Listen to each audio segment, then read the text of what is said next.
Okay, Erev Tov. We're in Mesillas Yeshorim Perek Chav Beis. This is about another humility. We've been here for a couple of weeks already. I think this is the third week that we're talking about it. And just to recap what he said so far, I'm not sure exactly where we're up to, but someplace in the area. The subject of another is humility, and it's the opposite of arrogance, which we said that there's a big difference between arrogance and humility, and not just because somebody got rid of the attribute of arrogance is he necessarily humble. There's a big gray area between not being arrogant and becoming humble. And arrogance is an abomination that everyone's supposed to rid himself of, and humility is a very high level that towards the end of the Sefer, it's already close to the end, that a person could climb to that level of humility. In essence, the point of humility is a person doesn't consider himself praiseworthy, even though he knows he has a lot of qualities. If he doesn't think he has qualities, so then he's not considered humble. He just is a low person. He doesn't have any qualities. But the issue is that he has qualities and still he's humble and doesn't think himself praiseworthy. And so far we were holding, we have about 5 reasons that a person can internalize to come to that realization. He talks about anvas hamachshava and anvas hamaisa. There's a humility of the mind, that a person has the attitude, the mental attitude of why he is not praiseworthy. And then there's also anvas hamaisa, there's the actions, the way a humble person acts. And that's going to be part 2 of this chapter. And he warns about a person being outwardly humble without being inwardly humble. He's just a faker, and on the contrary, it's just another way of being arrogant. The fact that he acts as a humble person and he's really not. And then, so therefore now he starts organizing the thoughts that a person has inwardly, his thoughts, his humble thoughts. And then later on, at the end, maybe we'll start it today even, he talks about how a humble person acts outwardly. And the thoughts that we had so far that a person should internalize in order to be humble is, first of all, that he has deficiencies. Even if he has many qualities, but he's not perfect, and he has many deficiencies also. And he doesn't forget about his deficiencies even when he's thinking about his qualities. When a person is like that, he doesn't consider himself praiseworthy. He only considers himself praiseworthy. It's only possible to do that if he temporarily at least ignores those deficiencies.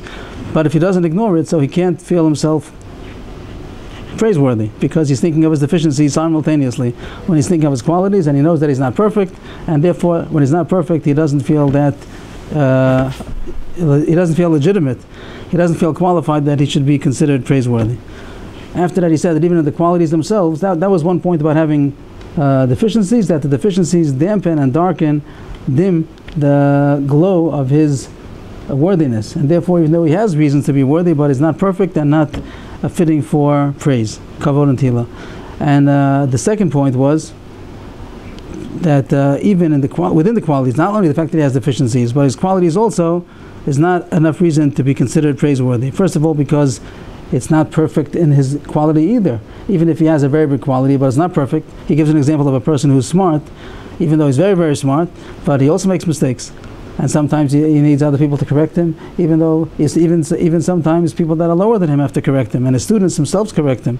So how could he feel praiseworthy if he's lacking that perfection of that quality? The next thing he said was that it's natural to him. People have natural dispositions, that Hashem gave him wisdom or strength or beauty or riches, whatever it is, that it's something that he has, and he didn't do anything for it. Not the point yet that Hashem bestowed it upon him, that it's a gift, before we get to that, but just the fact that he has it, and the other person doesn't have it. It doesn't make him more praiseworthy. If the other person would have had it, so then he would have it. Same way that he says that a bird who flies, or an ox that is strong, is no reason that he should say, oh, I can fly, you can't fly. That's the way he is. That's your natural state, and that's his natural state. So that also would stop a person for praising himself for his qualities. The next point he said is that it's more or less an assignment, that he has a job. The fact that Hashem gave him a quality, it's not just to be kept for himself. On the contrary, he's enlisted that he should be using this for everybody else. So a person he gives all the examples of a chacham, gibor, asher, a person who's wise, he should give off his wisdom. He should use his wisdom in order to help other people, to teach other people wisdom. If he's rich, he should help those that need it. If he's powerful, he should use his power to help those that are oppressed. So it's not taking it for himself. The only reason he was given it is that he should use it for others. Also, this should take away his thoughts of arrogance and make him humble. Then afterwards, I don't recall if he brought these psukim. I don't recall if he read these psukim. He brings many psukim, and Chazal to show that a person first has to be nemuchei ruach. He has to be shafal be'inoi. He has to be daito shvala. He has to be humble in the spirit. I think we did read this. So I'll just say it outside instead of reading it the text inside. That a person who has a straight mind, the sichlo yashar, so he realizes inwardly that he should be humble and that he doesn't have reason to consider himself praiseworthy.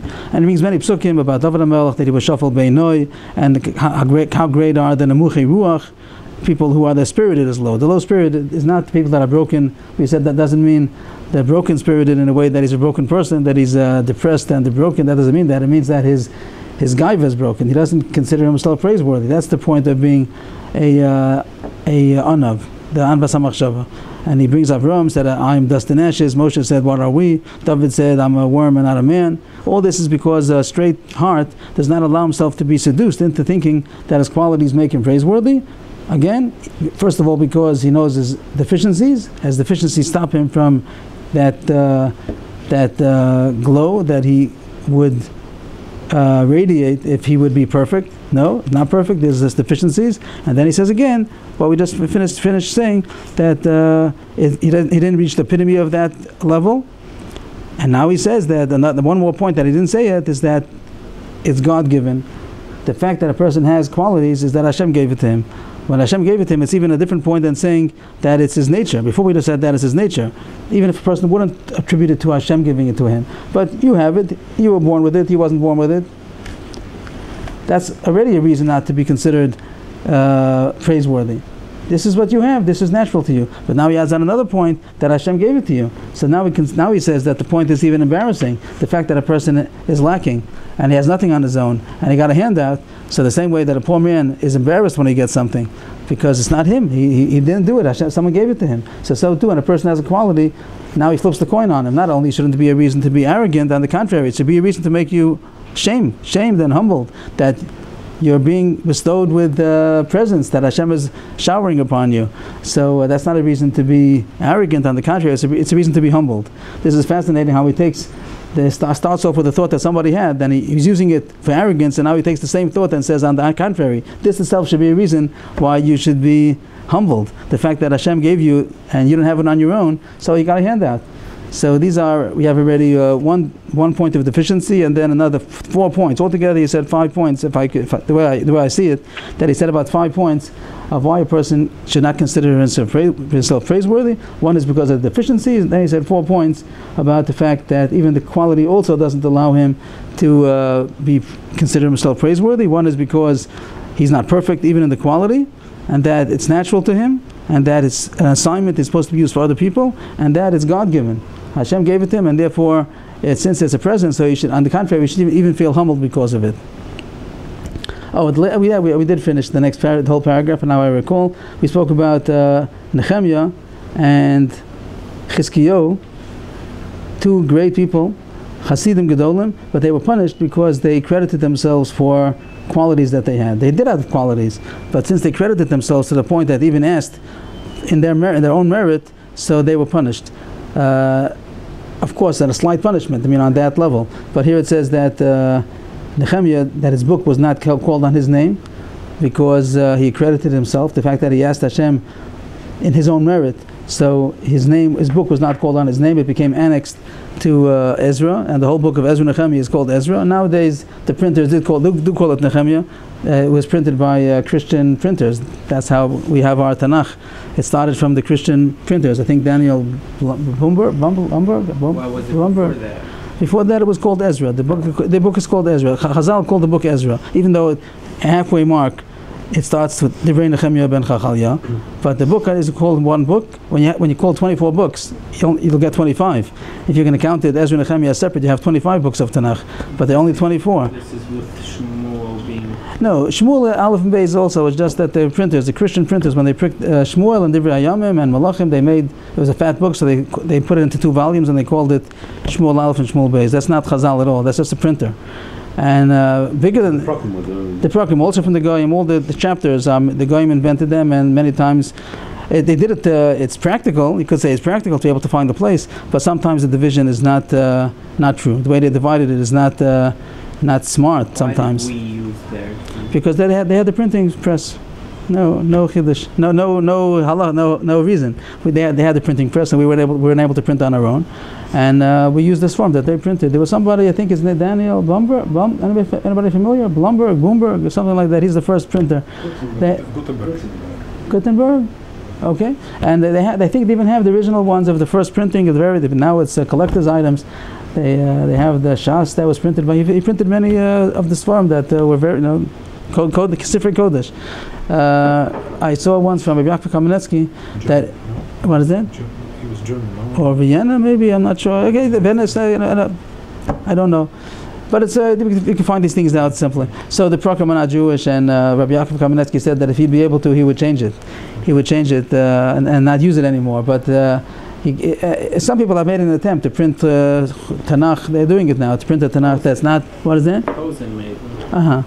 From England, and they work on the whole Tanakh to make it according to the Jewish division of Sidorim.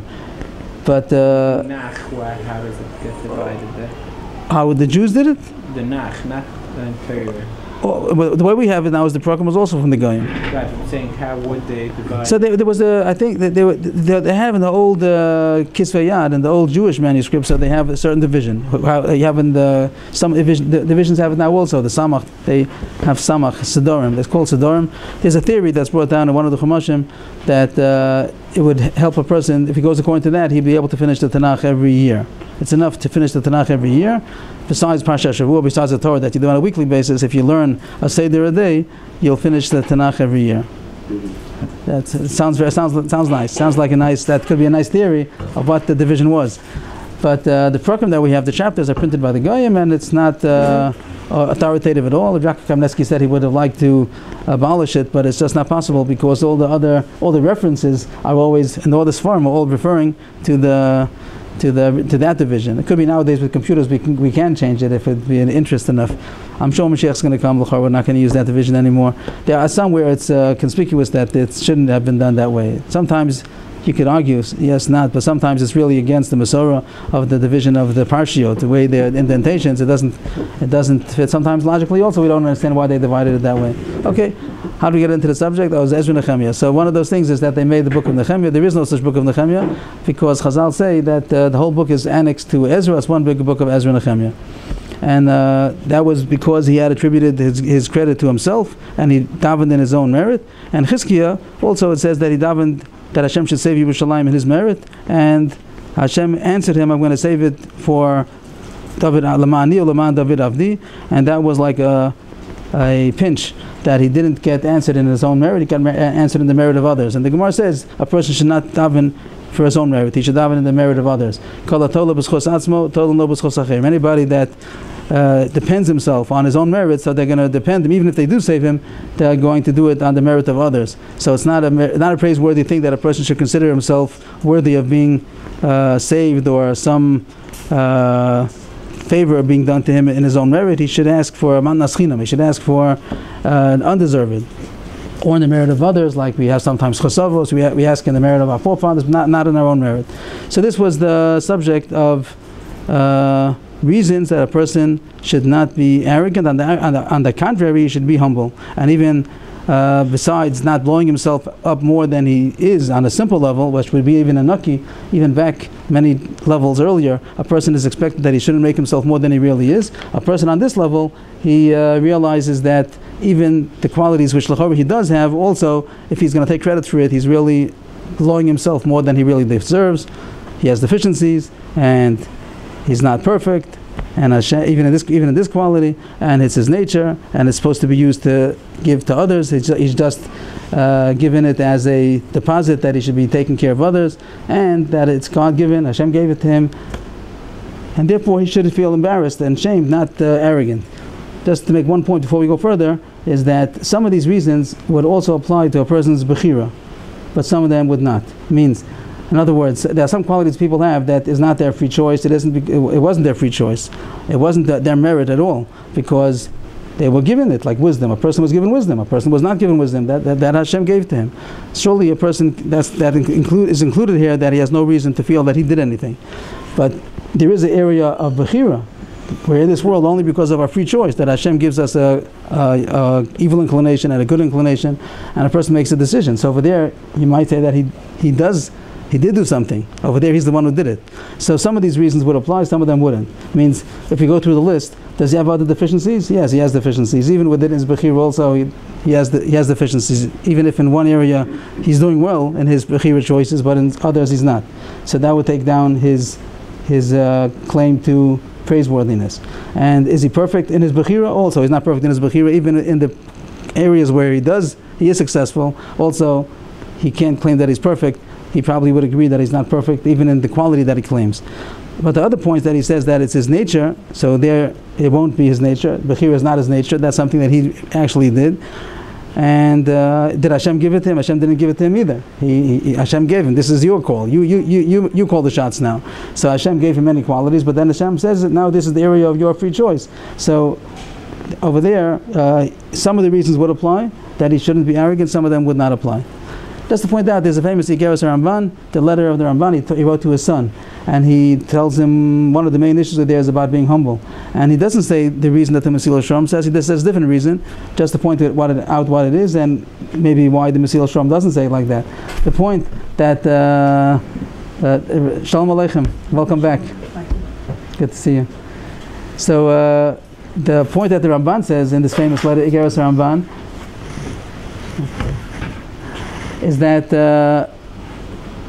you never know who's bigger. Even if you might seemingly outwardly seem on a higher level than others, but you don't know. Let's say you're wiser, but it could be on the contrary, your wisdom is held against you because the other person was ignorant, so he doesn't know. So his mistakes are excused, but your mistakes are not excused because you should have known better. Or a person is wealthy, so he gives, let's say, he's very generous with his money, but maybe not according to the level that he should be. So a person who even is giving less, but he's doing better than you because according to what he, proportionately to what he should be giving, maybe he's giving more than you. That's the reason that the Ramban says you never know who's better, even if you outwardly seem more worthy than others, but you don't know. But there's a difficulty with that Ramban because it's only ala safek. It's only maybe. He's not saying absolute thing. He's just saying maybe not. Maybe each person's saying to the other one. Two people looking at each other. Maybe you're greater. Maybe you're greater. But everything's been a suffix. Maybe. But the reason that the Mesillas says, I'm not saying that it's not a true reason either. It's also a truth, but it's only on a suffix. But let's say it won't count for Moshe Rabbeinu. Over there, Moshe Rabbeinu, Hashem told Moshe Rabbeinu that you're the greatest. The whole base in Manhu, and he had to believe it, or else he's going to be kofar b'toras Moshe. He surely has to believe. Vayish Moshe anav mod mikol adam ashal pnei adama. The whole base in Manhu. Moshe knew that he's the man, and it also says that he's the biggest anav. We don't have to believe it also. If the Rebbe said it to Moshe Rabbeinu. Yeah, surely, yeah, but I'm saying, yeah, we have to believe it surely, but I'm saying even Moshe Rabbeinu had to believe it. If he didn't believe it, so he believed it. He knew that he's the biggest dumb man, Eved, V'chol Beis Yinei, and with all that, he's also the biggest anav. You have to believe that also, that he's the biggest anav. So here you have Moshe Rabbeinu writing, V'yesh Moshe anav mod mikol adam ashal pnei adama. He's the biggest humble man on earth, and he's an anav. After knowing that, he's an anav also. So that the Ramban wouldn't account for that kind of humility. How could he be humble? He knows that he's the greatest. With the Bechira, with everything, he's the greatest of all men. So the Mesillas reasons do apply. That even when a person is comparing himself to absolute perfection, so he knows that he has deficiencies and things that Hashem gave him that are not his, and is for an assignment, it's for a job. We said one more point that the Mesillas doesn't say. We're chazering some points that have come up the past couple of weeks, that when a person feels that he's standing before Hashem, that itself is also a reason to be humble. It includes many of these reasons, but to talk about the first reason about a person who has any deficiency is not praiseworthy. It means the fact that he has deficiency, it dims and dampens his quality. Another way of saying that is that when a person is standing before Hashem, so no matter how great he might be, but he feels like a worm and like a dust and ashes and like nothing, because even though he might be greater than the person he's comparing himself to, but if he doesn't forget about Hashem, so what comparison is there? Yes, it's like two ants that are fighting. Who's the bigger ant? 3 times bigger than you, and then there's an elephant that walks by, so then everyone's quiet. He's 3 times bigger than the other ant. That's all relative. But if you talk about real greatness, so then it doesn't even come to the picture. So when the mashal that would be a mashal. The nimshal would be that when a person is considers himself in the presence of Hashem without forgetting Hashem, so then he can't consider himself great, even in contrast to somebody else, even though he knows he's bigger than everybody else. The big ant knows that he's bigger than the small ant, without a question. But that doesn't make him feel haughty and arrogant and praiseworthy, because he's comparing himself to absolute perfection. The pasuk says, you're going to become arrogant and you're going to forget Hashem. So some Mefarshim explain that that's the only way to get haughty. You can't be arrogant if you think about Hashem. The only way to be arrogant is by forgetting about Hashem. This reason, because when a person is in the presence of Hashem, comparing himself to absolute perfection, so he doesn't feel his qualities are praiseworthy, even though he knows that he's bigger than the next person. And we said that the person who knows that he has a better quality, sometimes he has to act the position. If he's a man of authority or a man of power, a man of wisdom, he has to sit in the position of authority, because he is more than those that are less. But still, he doesn't consider himself praiseworthy be'etzem, inherently, because he's comparing himself to Hashem, and that already makes humility. So Moshe Rabbeinu, who is the humblest of all men, is because he was always in the presence of Hashem, and that's why, on the contrary, it wasn't the reason to make him arrogant. Being in the presence of Hashem was what made him humble the whole time. So in the text, that's where, as far as we got, and now we're finishing up. This is going to finish up the first part of this parak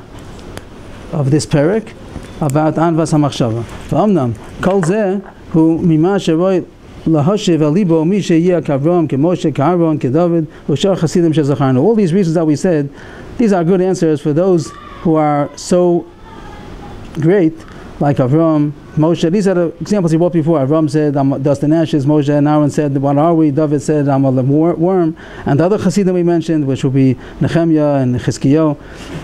But he says we don't have to be so complicated. That we should be humble. He says it's much simpler. When a person is very, very great, he has to come on to all these new chidushim, that he should be humble. But when a person has so many deficiencies that we have, and our qualities are nothing to brag about in the first place, so it's much easier to be humble. You just have to be a little bit truthful.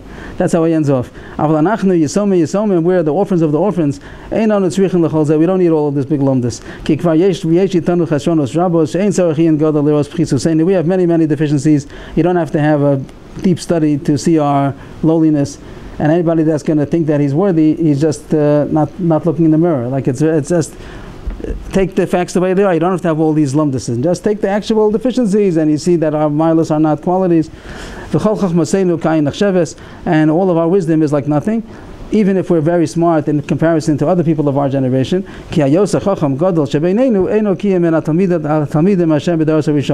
look at our generation alone, let's say he's talking to the wisest of the generation. So then, a person who is the wisest of his generation, so then you might say that he has to have all these earlier reasons to be humble. But he says, why are you just comparing yourself to this generation?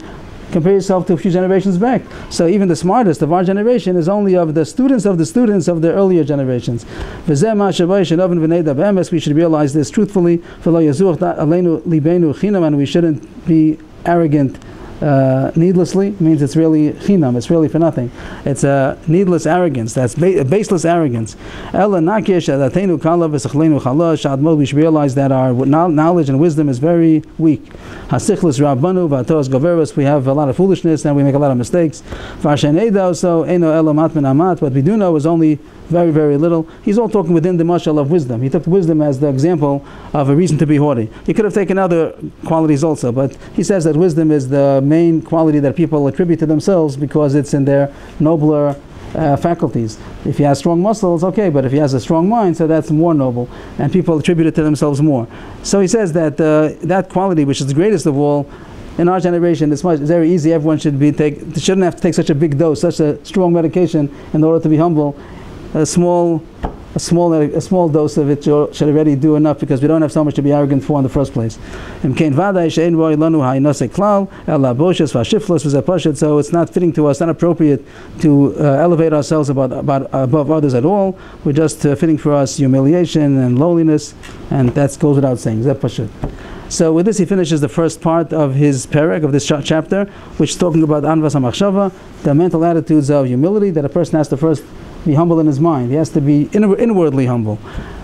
And these are the thoughts that a person should integrate in order to have that mental attitude.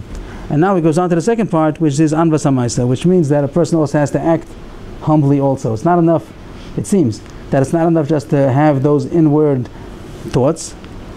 We would think that's enough. Once he has that, so then he's humble. So he says there is importance to acting humbly outwardly, the outward expression of it.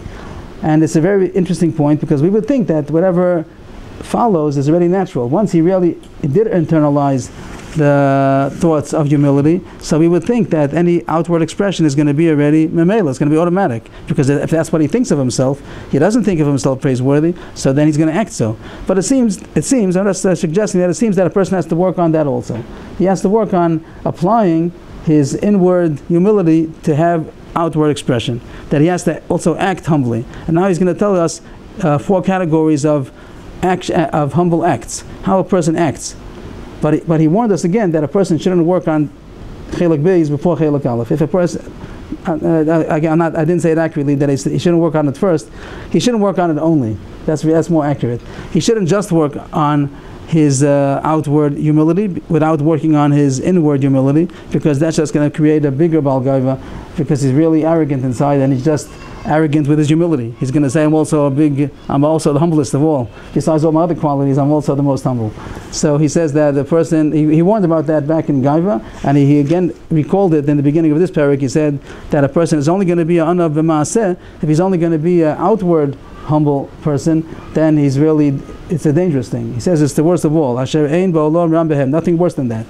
So a person should not only work on Chelek Beis. If anything, he should only, if he has a choice of one of the two, he should only work on his inward humility. Even if he'll never get to becoming humble outwardly. But if a person is only going to work on the outward humility, then it's a chisaron. It's an actual bad thing if a person only is humble outwardly and his actions are not really truly humble. But he does say that there's a quality, there's a mila of being outwardly humble also, if you have inward humbleness. And now he's going to go on to tell us 4 categories of expression of humility. That when a person is humble, there are going to be 4 categories of expression, how it comes out. Until now we've spoken about the thoughts of humility, humble thoughts. And now we're going to speak about humility of actions. He divides that subdivisions into 4 parts. So again, the big division is going to be thoughts and actions, and now the actions are subdivided into 4 categories. And he first names them out, he enumerates them, then later on he's going to elaborate about each one. Number 2 is bisvol halbonos. Number 3 is bisno harabonos uvroch min hakavod, and number 4 is b'chalok kavod lakol. Translation: Hisnai gatzmo b'shiflus means a general attitude in his outward actions. And you have a better translation than that? How do they translate these words? Hisnai gatzmo b'shiflus. Any translation? No. Okay. It means that his mannerisms, I would say mannerisms, maybe is a good word, that his mannerisms are humble mannerisms. And he'll explain that also at length when he's going to now explain it soon. Conducting oneself with lowliness? Okay, conducting oneself. Okay, that's it, conducting oneself. Not an arrogance. Not an arrogance, a way of conducting oneself. Which the whole thing is called anvas hamaisa. The whole disposition. Good. Okay, a humble disposition, which means outwardly. Yeah. So the whole issue is called anvas hamaisa. But this is a disposition, a mannerism, the way he conducts himself, which he's going to explain, by the way, what he means to say. The second one is that he's able to tolerate insult. That a humble person is able to tolerate insult. Lisbol, elbow, note. Elbow means insult, and lisbol means to tolerate. He's able to tolerate insult. And the third one is that he hates authority, hates to be authority. He doesn't want to be in a position of authority, and including that he runs away from honor. He runs away from the limelight. He doesn't want honor. And the fourth one is that he honors others. These are all the manifestations of his humility. When a person is humble, this is what's going to happen. Maybe he has to work on it specifically. We said maybe it doesn't come automatically. A person has to apply his attitudes to his actions. But proper and appropriate application would be that his disposition becomes a humble one, and that he's able to tolerate insult, which really means even if it is insulting to him, not that they treat him according to what he deserves. They're treating him less than he really deserves. After he knows he's not deserving of praise, but he still knows how much he is in relation to others. and they're not treating him like that. They're treating him lower than he really deserves, and he's going to be able to tolerate that. And the third one is that he doesn't want to be above other people. Sno harabbanut. The word rabbanus usually nowadays is used as the rabbinate, but it doesn't only mean that. It means any kind of an authority over others is called rabbanus. It talks about Yosef. The word rabbanus as a broader, how does it say by Korach? They told Moshe Rabbeinu, Ki sistarer aleinu gam histarer. So the Targum over there says his ravravta. The word of to be rav means to be elevated over somebody. So people who are arrogant, they like to be over others. They like to have authority over others, to be controlling and authoritative. And a person who is humble, he doesn't like that. Sometimes he has to. It doesn't mean that he doesn't ever do it. Sometimes if there's a need for it, he'll take the position. Like it says, if there's nobody else taking the lead, you got to take the lead. But he doesn't enjoy it. He has to take the lead sometimes, but he's not supposed to enjoy the fact that he's the leader. And running away from honor, that's included in the same subject. And number 4 is that he honors others. He doesn't have difficulty to honor other people. A person who's humble will honor others. A person who's arrogant, on the contrary, is not going to honor others. So, yes, sure. He says in number 4 that you're supposed to honor others. Right. So you're trying to honor a person, a person say, what are you doing to me? I'm trying to be humble and you're honoring. What are you doing? I'm trying to follow the Yeshorim. Leave me alone.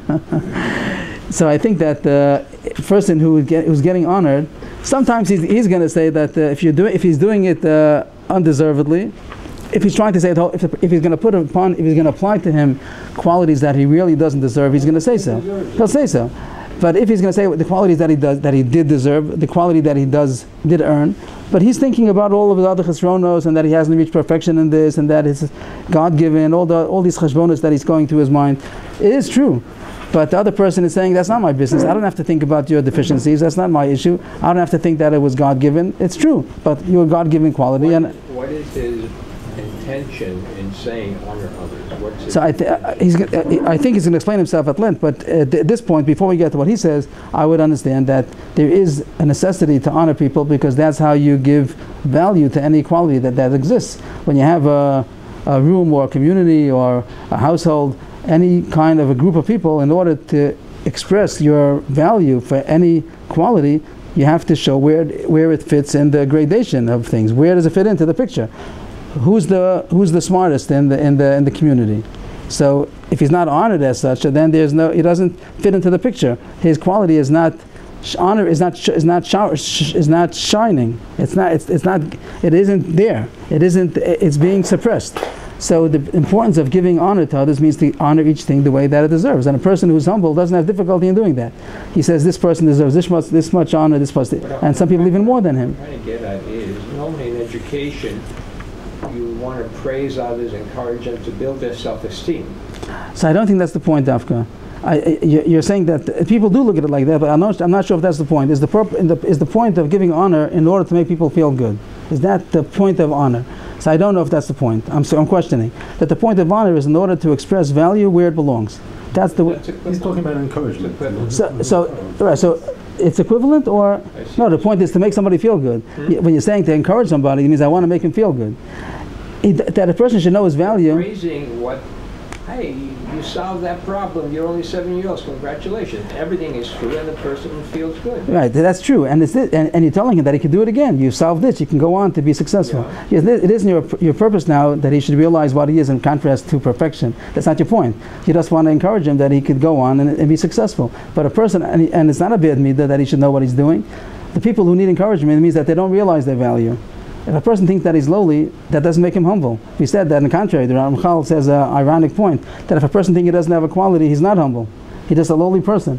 The definition of a humble person means that he knows he has qualities, and still he doesn't feel that he's praiseworthy, doesn't deserve praise because of other reasons. But a person that doesn't realize his qualities, so he has a problem. He doesn't know the tools that Hashem gave him, and you might say that he's an ingrateful person, a person that has, let's say Hashem gave him riches, and he denies it to others, he denies it to himself. Hashem gave him wisdom, Hashem gave him all kinds of talents, and he says, no, I can't do anything, I'm a good for nothing. So he's a kofei tova, he's an ingrateful person. Hashem gave him so many blessings and he doesn't appreciate it. So people who have that problem, surely they need encouragement, that they should know the qualities that they have. Now you want to know, should they not realize that Hashem gave it to them? Yes, But that's not always the teacher's job. It depends which age. Show you to the 7-year-old, that's not his subject yet. First he has to know that he has the qualities. But as he gets older, and then he starts thinking that he's such a great present to humanity, and so he has to realize his shortcomings also, and that he's not perfect, and he shouldn't have reason to be arrogant over anybody else. They don't contradict each other. I think that everything is true. What do you say? I'm just saying, arrogance didn't hurt Trump anything. Being humble, he would not be president of the United States. The difference is that kavod just means to put people in the right. And the right the father should have kavod. If Moshe Rabbeinu was the biggest honor, but still, if his kids wouldn't give him the kavod that he's the father in the house, then so he wouldn't be the father in the house. Right. And in any position, Moshe Rabbeinu being the leader of Am Yisrael, also he needed. Had to give his father whatever respect his father deserved. So he's saying that kavod, we didn't see it inside yet, but he's going to talk about kavod lachalok, kavod lakol. You're saying that it means that they're putting each person in their position that they deserve. And now you want to know, and even though I'm the greatest of the position, let's say of those that are present, but now that doesn't make me forget that even though I'm smarter than everybody else, but I have deficiencies, and my perfection is not, my wisdom is very limited, and like Hashem gave, and it's given, it's my nature, and it's my assignment, and Hashem gave it to me even though I don't deserve it. All these things are true, and it's not a contradiction to. And the person himself also, not only to honor others, he also realizes his position that he's supposed to be taken. He has the ability to tolerate insult if someone does insult him, but he does know his position in relation to others. But he also doesn't forget about his relation to perfection, and he doesn't forget about his deficiencies. So I don't think that it contradicts each other. And as far as people that are arrogant and we see them getting ahead in life, it doesn't necessarily mean that they're successful. It means in the point that he got, it helped him, it didn't help him. Maybe Hashem would have made him to be the president anyway, even without the arrogance, whatever you think. But it doesn't prove if something is a good thing or not.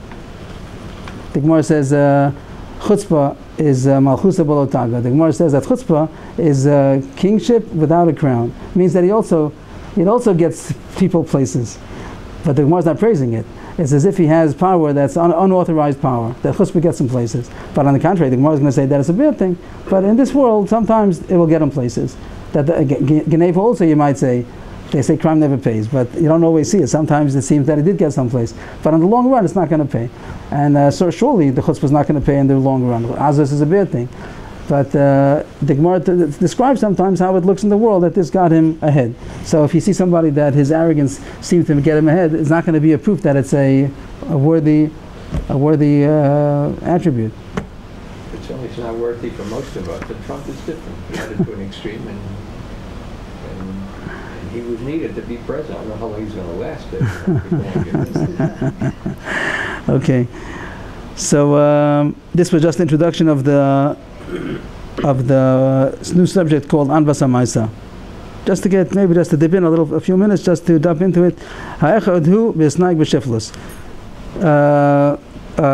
Humble disposition, the way he acts, his outward actions. This should be in his speech, in the way that he walks, in the place that he sits, and in all of his movements, all of his mannerisms. And he goes on to bring now Chazal of each of these issues, that there's a difference between a person who's humble and a person who's arrogant. Just to dip into the subject, and we'll start again from this part 2 about Anvas HaMaisa. Yashikach.